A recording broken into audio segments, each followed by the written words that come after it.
मोर रानी हो घर के जियारवा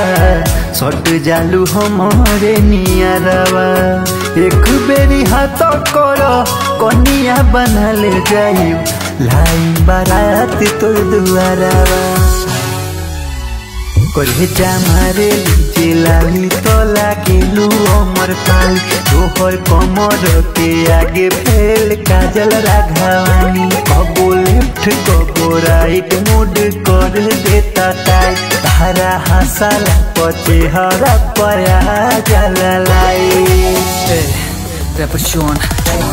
मारेलू लाली लागेलू अमर पाली अक्षरा के जैसन बकनवा के बाली अखियां में कजरा नजरिया में लाली फिल्म जगा बेलू पहिर के तू साड़ी हम बानी दाढ़ी में तू रह सिंपल जान मारे जान तोहर गलिया के डिम्पल गुरुजी हबे पवन सिंह रानी बचपन से अभी ले बानी हम सिंगल हम बानी सिंगर तू चाहता रू शायर दिलवा में हमारा तू हो गइलू डायल डायमंड के रिंग गढ़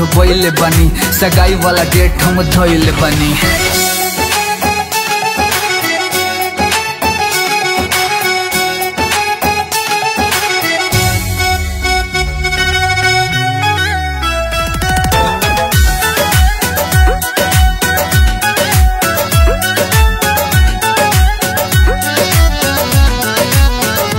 पतरी कमर के गोलैया रानी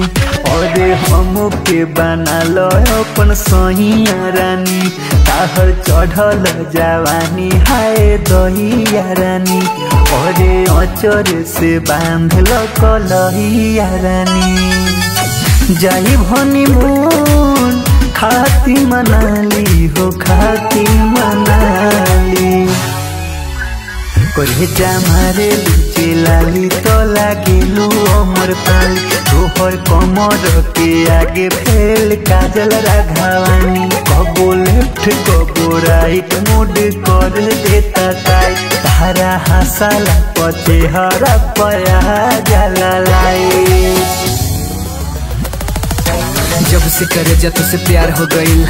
गली में आए लगातार हो गईल अब तो बाबूजी घरवा में रह नहीं के देत हमर तोहर चर्चा जवार हो गईल रूपवा निहारे द जुराबे द करे जबा पर तू सुनर ना लेहब दहेजबा रहबू ना दूर खाली होके द मैरेजबा ना मेनू लिख दे हम सिटी के गैरेजबा तू कब कोरबे में जिंदगी गुजार देव जान से ज्यादा ये जान तो है प्यार देव सारी के प्लेट अपना हाथ सही हार देव केसिया से बार दो नजरिया उतार देव।